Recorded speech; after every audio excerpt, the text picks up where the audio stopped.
The PA Empowerment Network is a game changer, uniting individuals with shared goals to support and uplift each other, providing resources, mentorship, and a sense of community.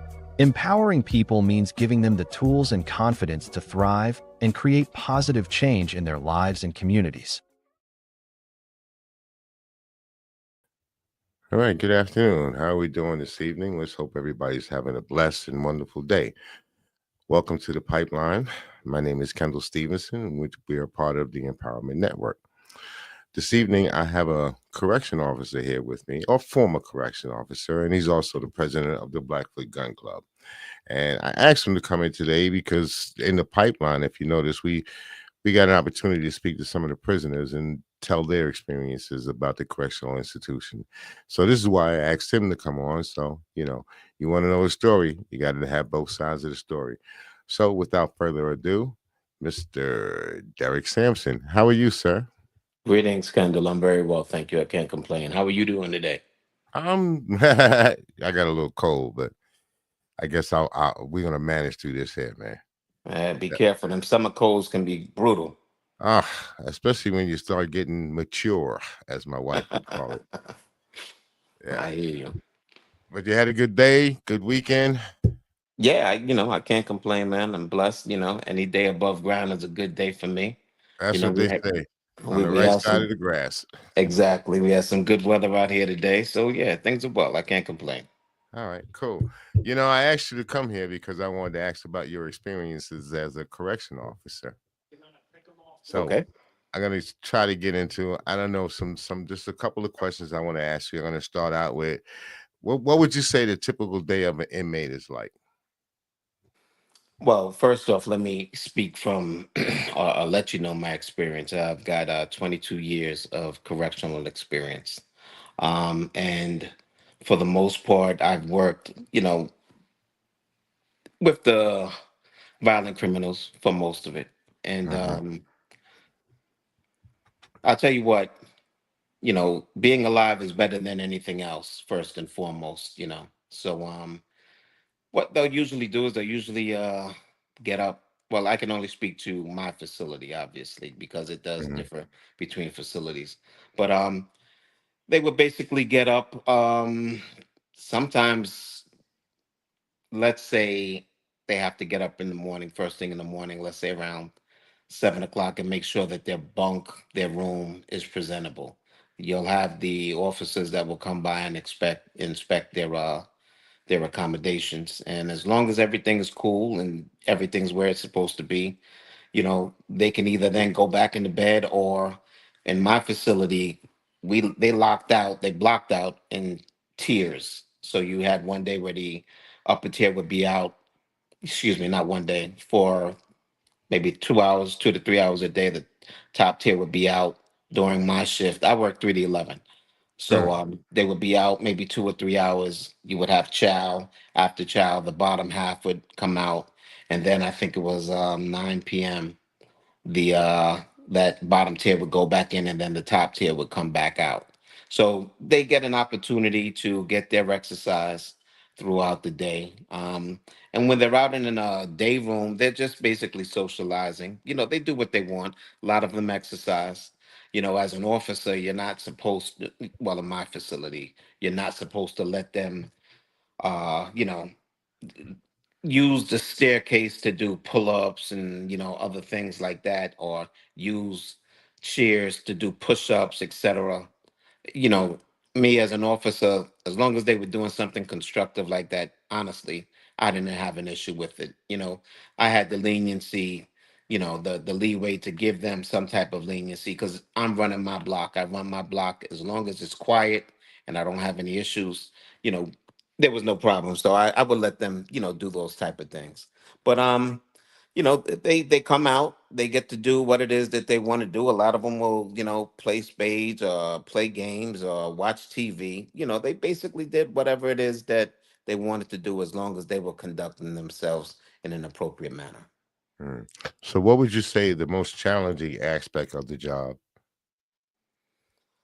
You know what? I tell you this story. As I said, I did this for 22 years. And, originally, being from Brooklyn and Brownsville. I grew up in the street, and when I was growing up, it was all about respect. If you gave respect, you got respect.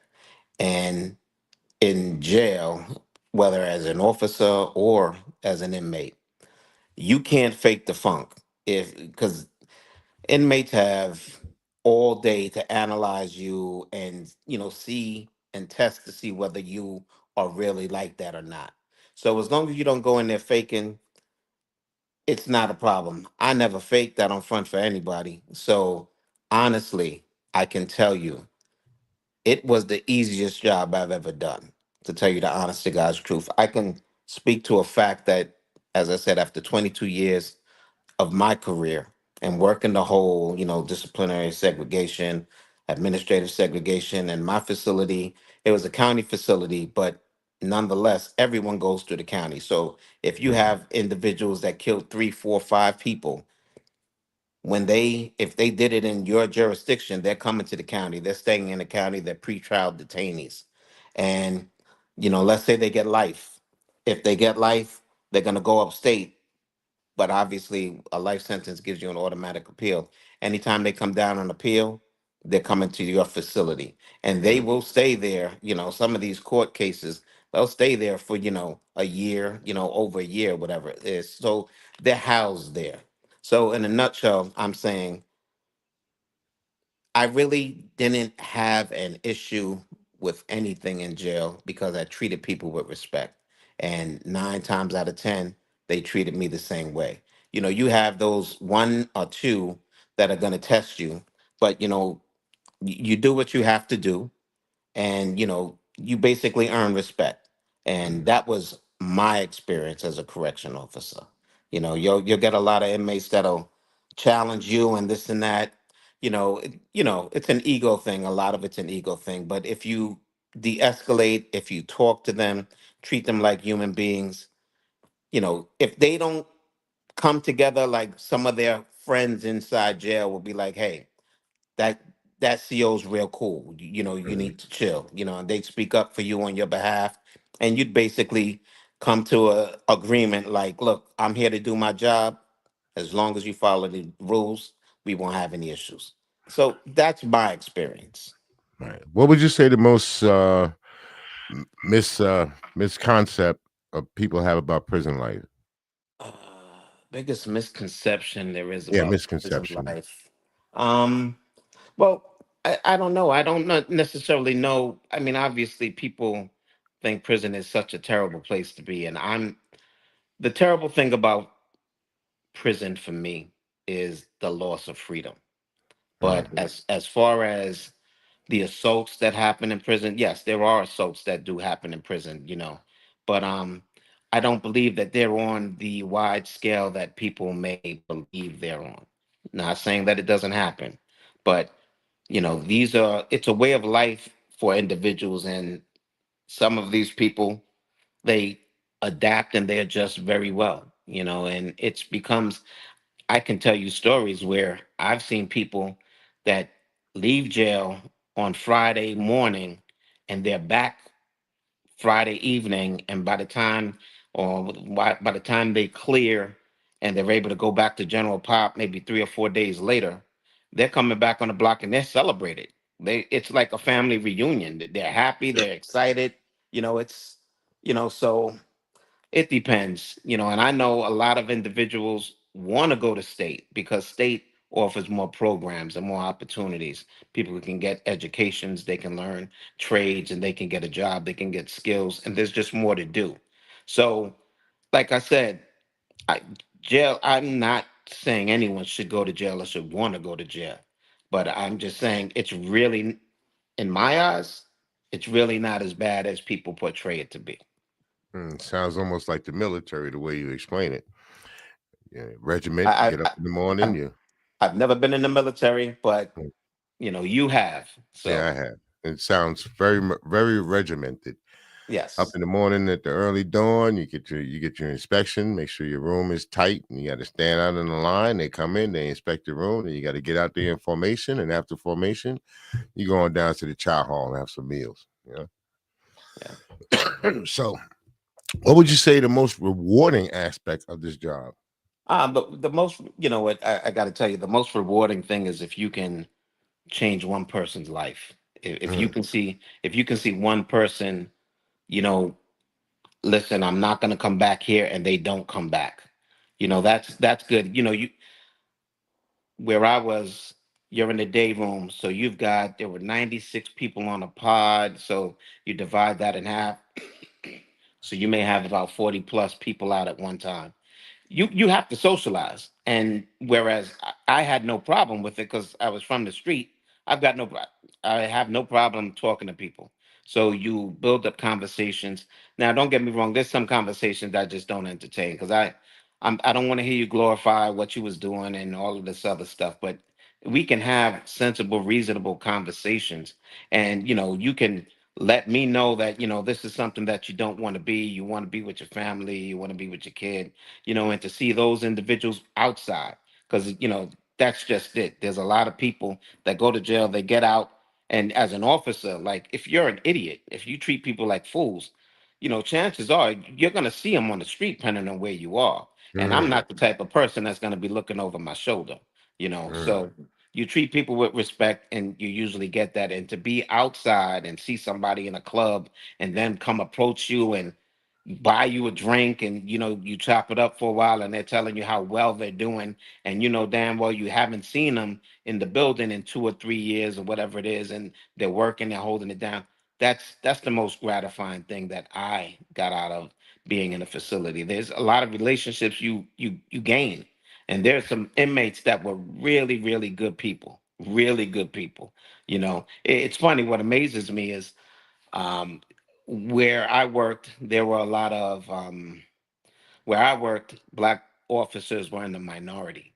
Mm. There were, more and more predominantly white officers, and it would always kind of like bother me when they would sit and they would try to say, "Oh, well, every inmate is an idiot. Every inmate, is no good, and this and that." So it's real funny now, years later, 2020, well, actually not even 2020, but yeah, no, 2024 now, 25, when Trump gets nominated and elected, and now all of a sudden, oh, he was an inmate, but oh, well, no, he wasn't an inmate, he's a convict. He was convicted. Oh, but he's not that bad now. It's like, come on, the hypocrisy is real. So it's crazy. Do you find that there's a lot of racism amongst the COs against the inmates? Jail is a microcosm of the world. So, of course, there's racism, between the officers and the inmates. Yes, absolutely, Mm, absolutely. Even officer to officer. Yes, there's definitely racism. Supervisor to officer. Absolutely, mm. absolutely. Listen, like I said, it's a microcosm of the world. So you've got to know what's happening. I mean, doesn't that make your job a little harder when you're trying to maintain order and security? No, it didn't make my job. Listen, when you're on the block, you're by yourself. Mm, Okay. And the one thing is, if you have an issue with inmates, everybody's coming, whether or not they like you or they don't like you, everybody's coming.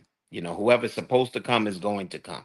So, mhm, yeah, it's not that. It's the downtime that you have to deal with, and you have to be in the chow hall and listen to this person and how they basically think that they're all this and they're all that because they've been given some authority, and mm, kid, you're not like that. And if you saw that individual out in the street, you wouldn't be doing all that. So, mm. it's life. It's unfortunate, but it's life. All right, I'm going to take about 40 seconds. I got to pay the bills. We're going to run a little commercial. And then when I come back, I want to ask you about what does it take to become a correctional officer. Okay? Hold Sure. on. Hello, I'm Chantel Davis from Willie Mae's Place and Legacy Vines Winery, located in Gilbert, Pennsylvania. We're the only restaurant and winery experience where we pair delicious homemade scratch kitchen Southern comfort food with delicious homemade wine. All of our tastings will include some type of food and wine portion pairing, so definitely check us out. You can visit us at williemaysplace.com, legacyvineswinery.com, and also follow us on our socials, Willie Mae's Place Restaurant. Hope to see you soon. You had to make some adjustments there, huh? Yeah. You might want to slide down or slide up. There you go. Okay. There you I go. got to see that handsome face of yours, you know? There you go. There you go. I don't want to. So, I don't want to keep that from you. please don't. So, on the second part of the show, I wanted to ask you about what qualifications does it take to become a correctional officer? You know what? If you're speaking education wise, you can become a correction officer with a GED. Just a high school diploma. Mm, That's it. I kind of look at it as it's like that pretty girl that you want. And you do everything to get her. And once you get her, the hard part is maintaining her. And mm, with the correctional job, you can get it because listen, they need people. Don't they need people? So they'll hire you. But it's the day to day, the mandatories, the insults that you're probably going to get, especially if you're new. If you're new, they always test you. Speaking of the inmates will test you and they want to see, what you're made of. And, so it's every day. I mean, I've seen people that were just scared to go on the block. They were scared to just do rounds because people are going to question them or talk to them. They mm, wouldn't tell people no. That's one of the worst things you can do as a correction officer is be afraid to tell an inmate no mm, because they're going to run you into the hole. So, I have a saying: if you've got to stand for something, or else you're going to fall for everything. And mm, as a young rookie correction officer, you basically have to tune into a lot of the veteran officers. That if there are any veterans that are going to give you guidance, because unfortunately, in this line of work, there's a lot of officers that are mm, they're a little nervous around newer officers because they don't know if they're going to put a whole bunch of paperwork in different things, so they kind of shy away from the new officers. mm, So but like I said, once you get everything under your belt, you figure out how you need to do your job. It's like I said, it's a very good career. You can make a lot of money because there's so much overtime. mm. So but So much overtime you'd feel like you were incarcerated. oh, absolutely. I mean, you are you are doing time, but you do get to go home. And I understand a lot of inmates will tell you that, oh, well, at least you get to go home. Yes, you're 100%. You absolutely do get to go home. But how are you going home? Because Mm, some people go home with the job on their head. They go home, they get to drinking because, they just have to wind themselves down. I mean, I can tell you because I was actually the union president for 6 years at my facility. And I'll ask you a question. What do you think is the life expectancy of a correction officer? ooh. Uh, hmm. 70, 75, maybe? The life expectancy of a correctional officer is 58 years of age. Wow. Sure. 58. Um, Wow. Unfortunately, I know many Is that because of officers. all the stress? Yes, absolutely. It's because of the stress. You've got the night shift, if you're up all night long, if you're working night shift, because somebody's got to be there, that's obviously abnormal for the body. So it does a lot of detrimental things to your body. So yeah, it's 58 years of age. And it's very difficult. And a lot of correction officers, turn to alcohol or other things. So Really? So what absolutely. happens when an officer becomes an inmate? How is he treated? Well, it depends. Officer becomes an inmate. Usually, they're going to be in protective custody or administrative segregation for a while, but eventually, you know, if they can, they're going to go to general population. If they can and they go to administrative segregation, let me see. Administrative segregation, you're locked down. Gosh, goodness gracious. I want to say 22 out of 24 hours of the day. Really? Yeah. Gosh, I should know this, but I think it's 22 out of the 24 hours of the day. So You not much basically, socializing. excuse me. Not much socializing.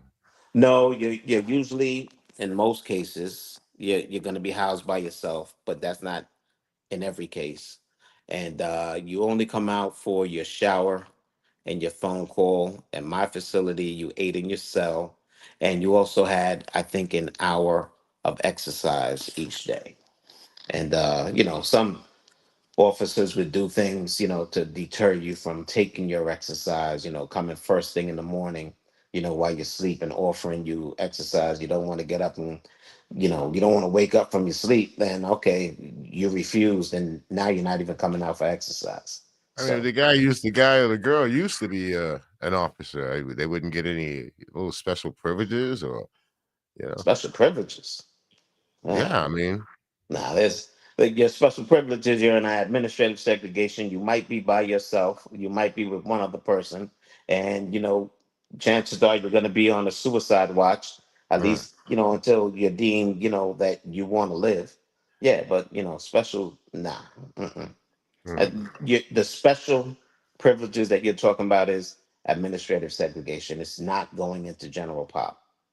So that's it. Sounds like protective custody. So how many Well, what it is. protective custody? That's what it sounds like. Sounds like Yeah. they're being protected. Yeah. So have you seen any fatalities or anything like that's gone on? Absolutely. Really? Absolutely, absolutely. You see hangings.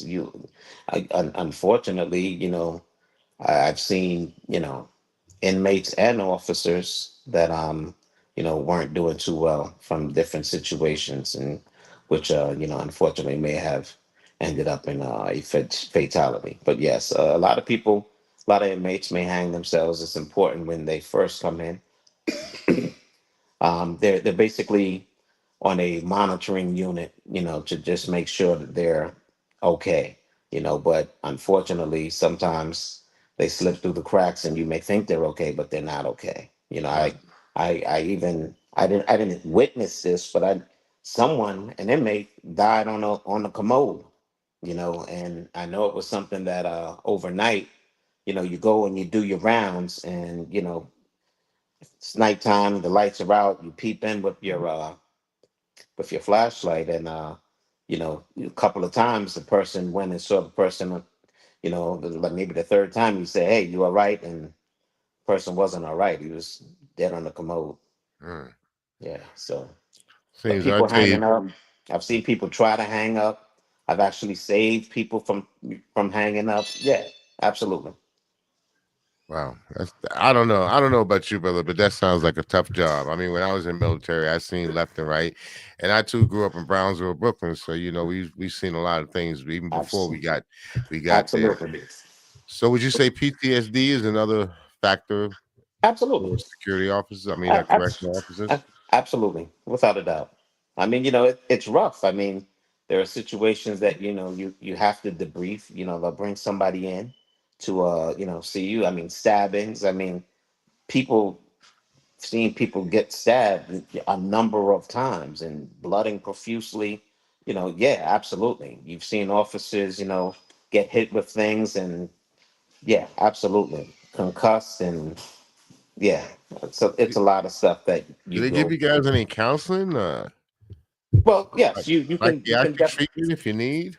you can definitely sit down with someone, but unfortunately, the male ego, a lot of people don't, accept those things. They feel as though, no, it's not masculine to have to go through those things. But yes, it is a reality, absolutely.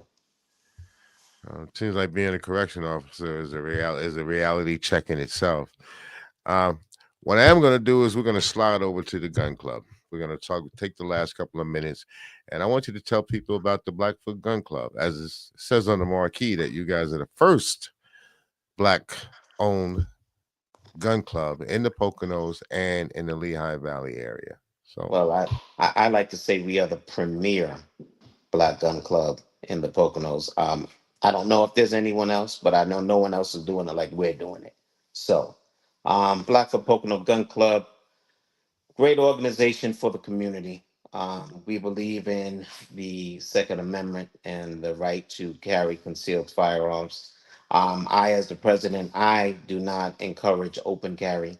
Open carry, you have a firearm that you have to protect yourself, but that can become a liability if someone sees it, and two people, somebody draws your attention and then the other one grabs your gun, then you're at a loss. So that's one of the reasons why I don't condone open carry.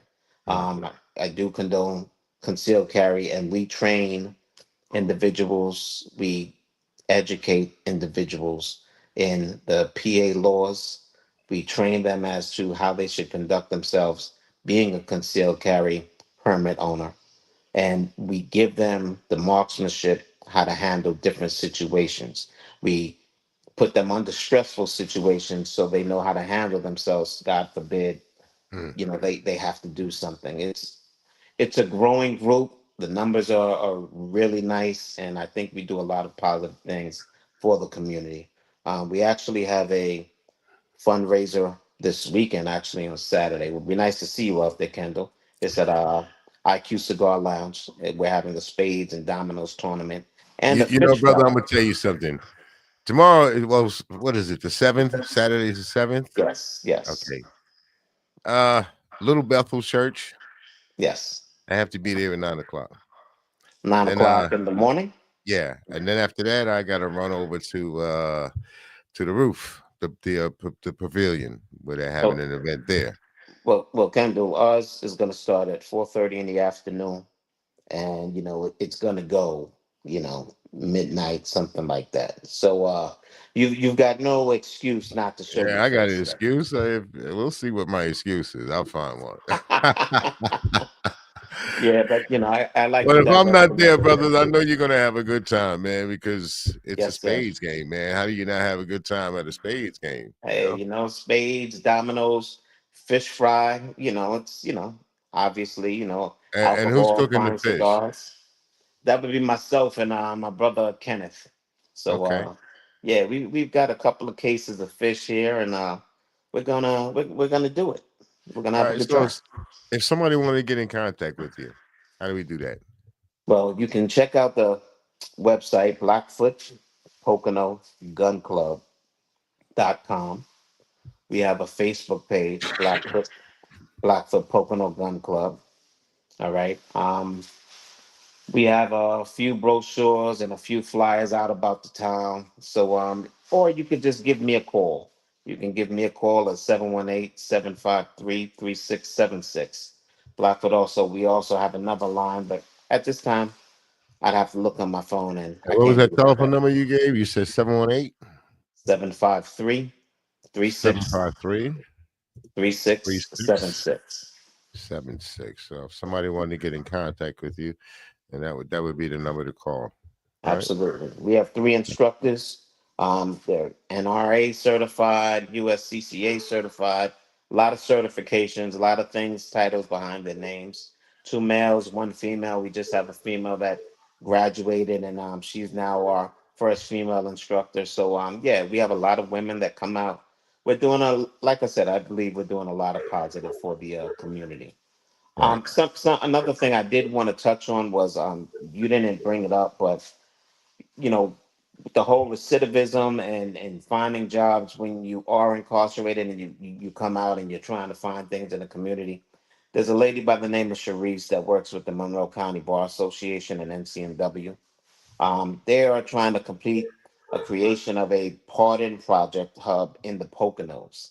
Mm-hmm. Um, she's located at 804 Sarah Street, Suite 308, and there is a phone number for her, 570 234 3200.